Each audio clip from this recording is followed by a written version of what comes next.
This series of artworks presents a surreal and satirical exploration of human identity, societal constructs, and the bizarre interplay of history and culture. Each piece invites viewers to confront familiar symbols in unfamiliar contexts, often blending classical, scientific, and pop culture references to form a commentary on modern existence. At the center of this collection lies the tension between the ancient and the contemporary. In one piece, we see anatomical figures reminiscent of vintage scientific illustrations juxtaposed with symbols of DNA, geometric patterns, and insects, a nod to humanity's endless quest to decode its own essence.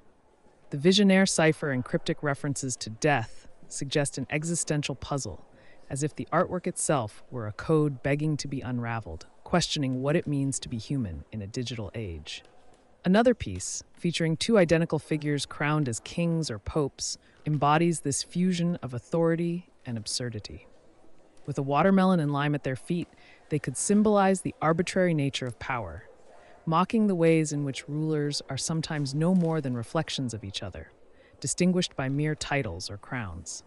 The organic forms, like fruits, ground this scene in nature, yet their placement is a reminder of how human constructs often clash with or attempt to control natural order.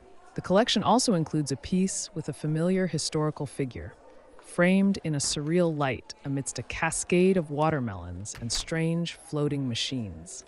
This surreal depiction of authority figures surrounded by absurd imagery, like a floating octopus and nonsensical symbols, suggests the futility and irony in how history is often constructed or distorted to suit narratives.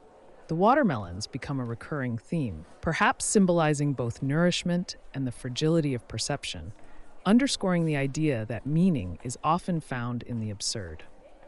One of the more striking compositions features a classical figure holding a smartphone with a watermelon in her lap, as if she were a time traveler caught between past and present. The familiar pose is layered with modern elements, questioning how technology influences our perception of self and connection. The watermelon in her arms mirrors a Renaissance-style portrait, imbuing it with an almost sacred reverence that contrasts humorously with her modern accessory. This series, through its blend of the historical, anatomical, and absurd, serves as a mirror to our own lives, caught between the profound and the trivial. Inspired by surrealism, pop art, and cultural critique, the artist draws on influences ranging from Renaissance portraiture to Warhol-esque repetition, encouraging viewers to reconsider the meaning and legacy of symbols they may have once taken for granted. Ultimately, the collection invites us to find beauty and humor in the contradictions that define our existence, blending reverence and satire to evoke both introspection and a smile.